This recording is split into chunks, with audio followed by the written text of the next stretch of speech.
तो मेरे ख्याल से ये चीजें हो गई। चलिए आगे देखो, तो ये ध्यान में रखना है।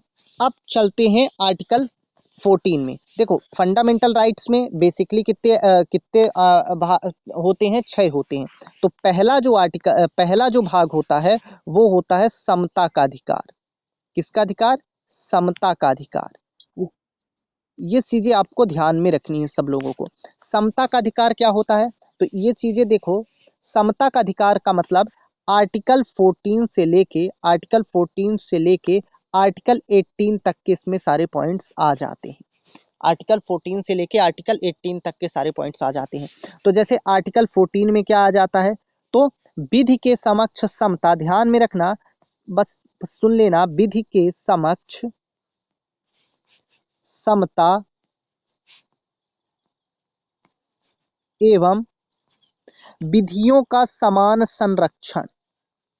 कहने का तात्पर्य ये है, विधि के समक्ष समता यानी कानून के सामने सब लोग समान होंगे, चाहे मैं हूं चाहे अंबानी साहब हो।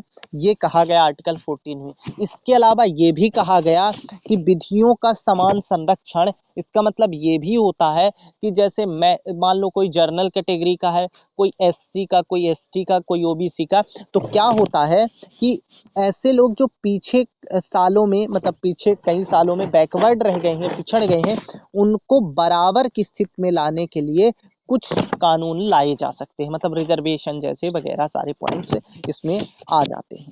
ठीक है ना? तो ये आर्टिकल 14 होता है। 15 में है, धर्म, मूल, वंश और लिंग, जन्म के स्थान पर भेदभाव नहीं किया जाएगा। वही है, किसी से भेदभाव नहीं किया जाएगा, ना जाति, धर्म, लिंग के आधार पर। 16 में क्या है? लोक नियोजन के विषय में अवसर की समता है। क्या है? लोक नियोजन के विषय में अवसर की समता। इसका मतलब है यदि कोई गवर्नमेंट एग्जाम होता है तो वो सबके लिए होगा, सब एग्जाम दे सकते हैं उसमें। फिर आर्टिकल 17 में है अस्पृश्यता का अंत, अनटचबिलिटी यानी छुआछूत, अस्पृश्यता का अंत। ठीक, तो ये आर्टिकल 17 में है। आर्टिकल 18 में क्या है? उपाधियों का अंत है।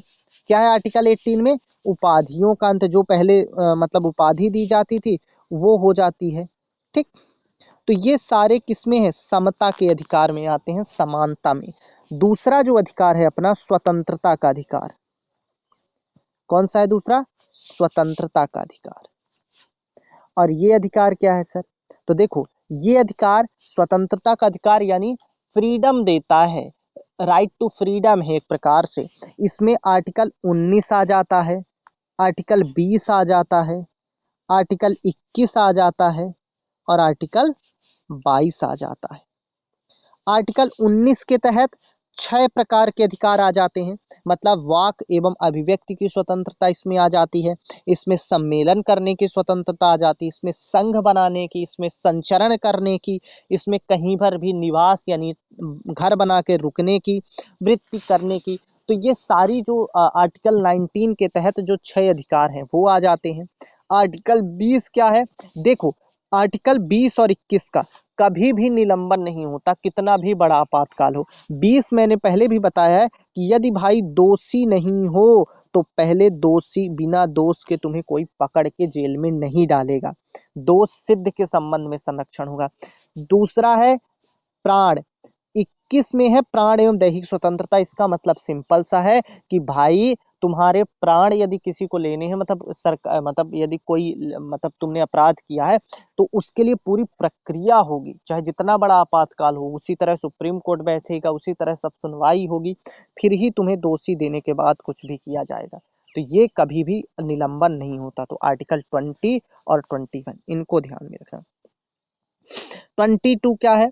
कुछ दशाओं में गिरफ्तारी और निरोध से संरक्षण होता है। ठीक है ना? कुछ दशाओं में गिरफ्तारी और निरोध से संरक्षण हो सकता है। तो इस प्रकार ये है भाग 3 के पार्ट्स होते हैं। अब आगे चलते हैं हम लोग। अब आगे चलते